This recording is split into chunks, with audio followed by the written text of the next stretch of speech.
Optimization is the death of progress. Hey y'all, I'm Keegan and welcome to 182% Better. Have you ever felt like you have great ideas, but they never seem to get off the ground because it never seems to be quite the right time, nothing ever seems good enough, and nothing's ever meeting that criteria that you feel like you should be putting out in the world? You're really not alone. It's something I constantly battle with myself. I call it paralysis by optimization. The saying, perfect is the enemy of good, really resonates with how I look at myself in that moment.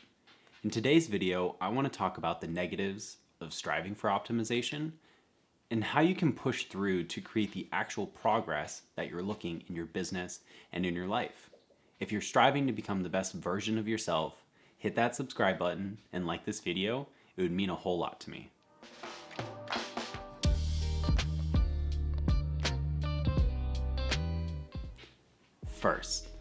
First, I want to define what optimization is. Optimization is trying to maximize every little detail of a situation or resource, which in essence is a great idea. There shouldn't be as much waste as there is out in the world, and everything maximized to create the best product. Every business owner is honestly kind of looking for that and should strive for that. The thing with optimization though is it takes so much time to achieve this, and time is money, opportunity, and it's your biggest resource when you're a solo entrepreneur. If you wait too long to put your product out as you strive for this perfection, someone else will fill that hole in the market and you're going to lose an opportunity. There's never going to be anything perfect because as you learn more, or the market shifts, or people develop new wants and desires, there's going to be new ways to improve your product. This is constant growth and improvement, and exactly what any business person should be doing. Being in business is a never-ending journey of iteration and development. I don't want you to think I'm saying come out with a shitty product and improve from there. That's going to hurt your brand and make it hard to build a really good reputation from then on. People will most likely start to associate your brand with poor quality. A really good comparison in this situation is Walmart versus Target. Walmart is much more known for not necessarily having the most amazing quality, but having really great prices, so people are more likely to shop there. If Walmart was going to go and sell something of higher quality, charge a more premium price, people are going to become very weary of that. Comparing it to Target, which is automatically already associated with a higher premium, higher quality, and they're expecting to pay a higher price when they shop there. People are willing to spend this extra price because they're already just psychologically predisposed to believe that it's going to be paying for quality. Being small entrepreneurs, we're never going to be able to compete with these monster companies like Walmart or even Target on price, so we need to build our reputation on something other than price. I highly suggest building a better reputation centered around high quality and exceptional service. The large companies, they have so much money to buy huge quantities to decrease their cost and to even have in-house products that are going to create an even better situation for margins. So they're going to make more money off of that than what we could ever make if we were to buy something from a manufacturer and sell it here. As a small business, we can't compete with their pricing, so we need to differentiate ourselves somehow. That secret sauce is to have better quality and the better service experience that I mentioned earlier. When it comes to a product or service package, 80% done seems to be the ideal refinement ratio, having about 20% left to reiterate and improve as you go. It should be a really good product at this point, and it should still solve people's problems, but it isn't losing out a whole lot on the time opportunity, and it's of high enough quality to where you're not going to be put in the low quality category. I hope it made it very clear that striving for this constant optimization, ultimately it is a really good thing, but not at the fault of getting your product or getting your service out into the world. You're going to create much greater and faster refinement when your clients and customers are giving you feedback and they're experiencing their product or service. You need to listen to them.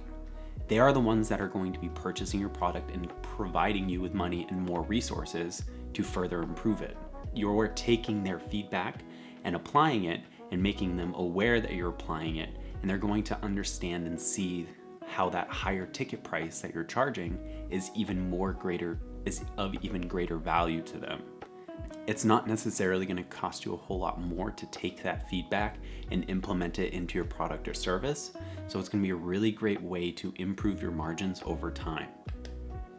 You are in the business of serving your clients and or customers. Remember that.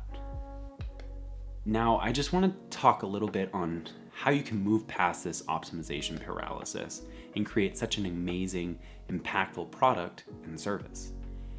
The number one step I recommend is accepting and understanding the fear causing this feeling of needing to make something more and more perfect.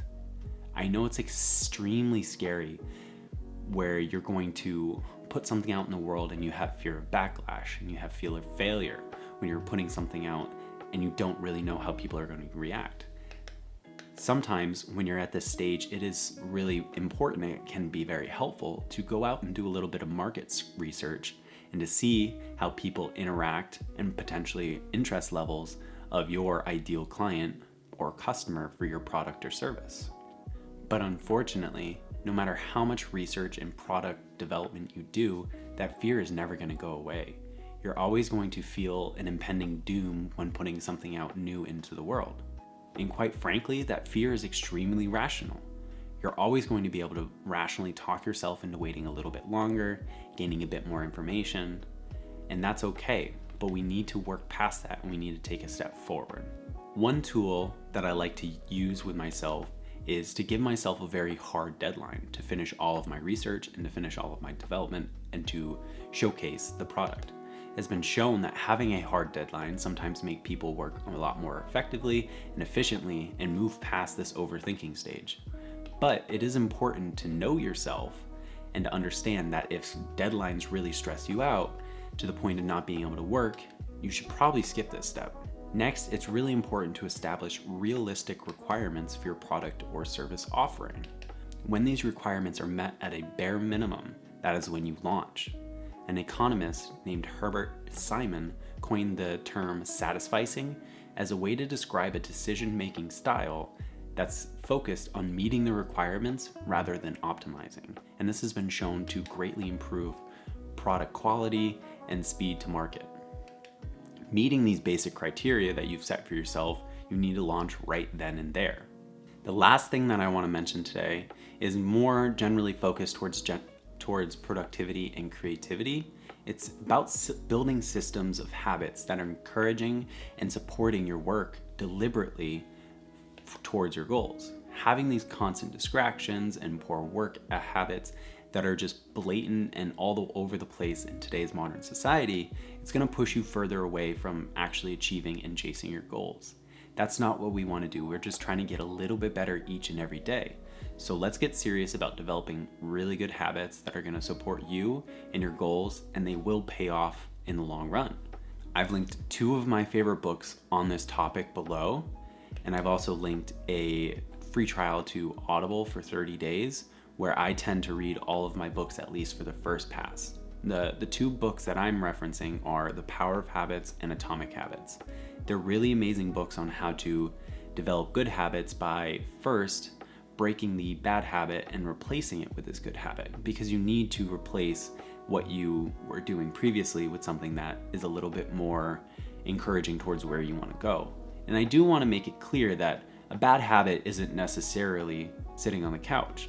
It's going to be very dependent on what you want to achieve and what your focus and what your goal is at that point in time. It is okay to spend the night and watch TV at 9 o'clock at night if you're getting all of the things that you want to get done. That's really the distinguishing factor, is are bad habits taking you away from doing the things that you want to do and you know that you should be doing. I think both these books are really worth checking out. They are very similar, but they do have slightly different takes on this. If you're interested in those books, I've linked them both in the description below. I also linked a 30-day free trial to Audible if you haven't checked that out yet. I hope you learned something today about the power of good enough and why you need to be striving for that instead of this ideal of perfection. It's going to be very hard to start with, but it's going to be well worth the power that you're going to get back by getting things done and putting yourself out into the world. You have the power to change your world. Believe it, live it, do it, and I'll see y'all in the next one. Peace.